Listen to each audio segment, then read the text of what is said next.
Tudo bom, doutora Gabriela? Bom dia, bem-vinda aqui ao Bom Dia Bahia. Obrigado, tá, pela sua participação aqui no programa para falar desse assunto que é muito importante, né? Eu queria começar perguntando o seguinte: a partir de que momento a gente tem que procurar um médico quando tem algum tipo de ferida que venha a apresentar um problema mais sério, né? A gente diz que uma ferida é difícil de cicatrização, ou seja, está dando sinais de que não vai cicatrizar espontaneamente a partir de 4 semanas.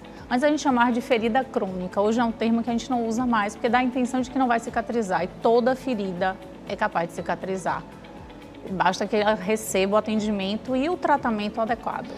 Em 4 semanas, a senhora 4 semanas. Um mês. Se não cicatrizar é porque tem problema, tem que procurar o médico. Nesse período, claro que as pessoas buscam alternativas, usam pomadas, usam óleos, usam indicações, usam recomendações de vizinho, até buscam médico. Mas eu acho que é vamos dizer assim, um momento que é bem crucial. Se com 15 a 30 dias você não cicatrizou, você deve se preocupar com essa ferida. O que não pode ser usado, né? As pessoas, às vezes, em casa se automedicam e usam até produtos ditos como os naturais. Bom, tem até crendices sobre isso, né? O que faz com que a situação venha até a piorar e não melhorar? A gente precisa entender que é um problema de utilidade pública. Assim, né? Você está falando sobre ferida, além de só o que eu estou usando uma borra de café, uma pasta de dente. É uma questão realmente de educação, porque as pessoas entendem que naquele início daquele período que elas usaram aquele produto, no vizinho deu certo, no parente deu certo, mas na pele daquela pessoa não pode dar certo.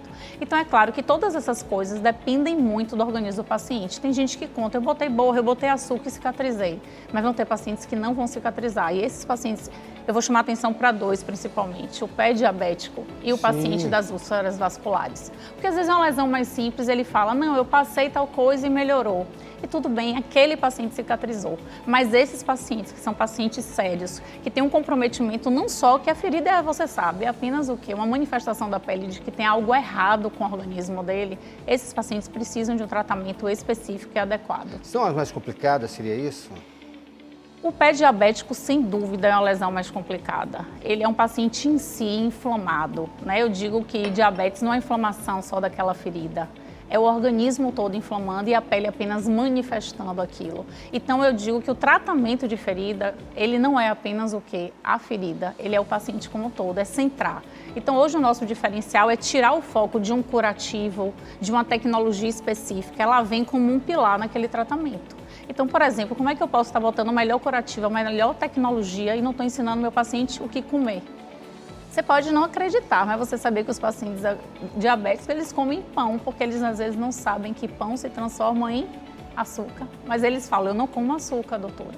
Então, assim, é educação, é uma base de educação, desde pode andar, não pode.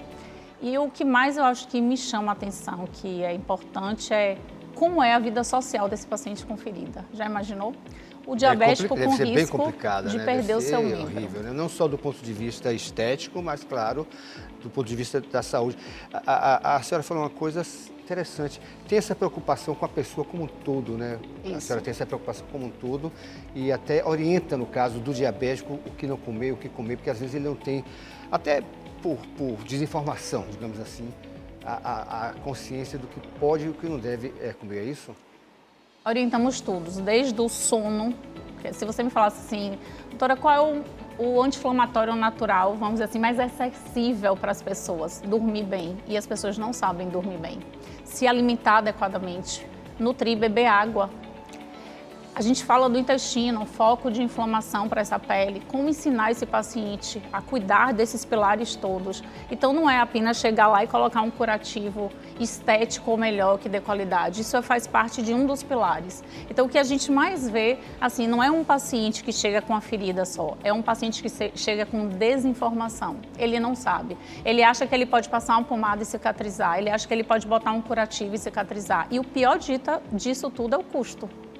Agora, me diga uma coisa, tem algumas pomadas, propagandas, inclusive, que falam que resolvem. Isso. Elas podem vir a resolver, a depender da situação? Podem também, depender, né? Como a gente falou, depender do caso, às vezes você passa aquela pomada, ela cicatriza, mas eu gosto de destacar isso. Você fez um pequeno procedimento na pele, 15 dias você não cicatrizou, fique atento. Porque a pomada, às vezes, vai trazer umidade para esse meio e piorar essa cicatrização. A nossa pele por si só já é cheia de quê? Bactéria e fungo. E o que que bactéria e fungo gosta? Meio quente e úmido. Aí as pessoas botam pomada, estão vendo que não estão resolvendo e continuam. Tem algum local do corpo onde a situação pode ficar mais grave do que outros locais ou não? A cabeça, por exemplo, é mais difícil, né, no couro, cabelo de tratar?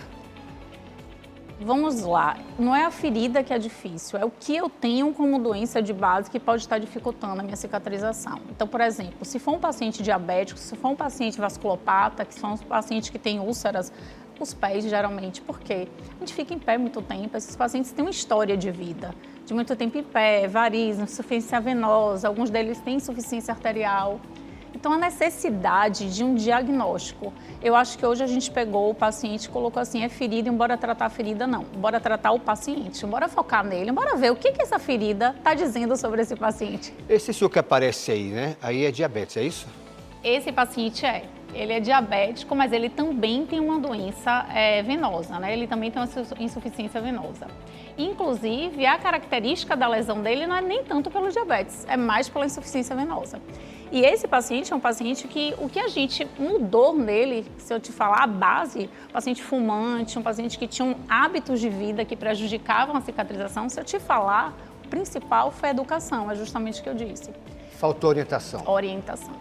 Ele chega lá, ele recebe, não é nem para dizer que é só falar não, viu, Casimiro? É receber mesmo no papel, impresso. Agora me explica mais, insuficiência venosa, muita gente não sabe o que é. Seria bom que a senhora explicasse, porque levou a isso aí. Isso. É uma doença, né, nas veias e os pacientes, geralmente, a gente faz um tratamento combinado com os vasculares. O paciente precisa de um diagnóstico. Essa veia, principalmente da perna, ela faz o quê? Ela manda o fluxo de novo do sangue para o coração e esses pacientes, esse sangue não vai totalmente, se acumula um sangue, que é um sangue que está cheio de... eu falo assim para entender melhor, um sangue venoso é um sangue ruim. É um sangue que não está rico em oxigênio e nutrientes. Então, quando ele se acumula, a pele fica o quê? Inflamada, termina inflamando. O mundo, claro, a gente sabe, é cada vez mais tecnológico. A tecnologia tem sido usada de que maneira aí pela senhora e companheiros nesse tipo de tratamento? Vamos dizer que hoje tem várias formas tecnológicas, mas lá na clínica a gente mais utiliza são os curativos, você não troca todo dia, você tem trocas de 2 vezes na semana, curativos que em si já tem tratamento para melhorar a infecção local, limpeza local, conforto, tirar a dor do paciente, manter um meio adequado. E além disso, o laser. Tá bom, obrigado pela entrevista, bem-vindo ao Bom Dia Bahia. Obrigada a você pela essa oportunidade. Isso. Sucesso, viu? Sempre, muito obrigado. Obrigada a você. Pois é, tá aí então, como eu falo, vamos tomar um café agora, Vamos. Fique à vontade, tá certo? Como eu falo aqui, a consulta é de graça no seu Bom Dia Bahia, muita gente fica atenta e muita gente acaba aprendendo sobre as orientações, como a doutora falou, como a doutora Gabriela Kuchev falou, às vezes por falta até de orientação, as pessoas não se cuidam como deveriam, não é verdade? Isso. Perfeito. Obrigado mais uma vez. Nada, tchau.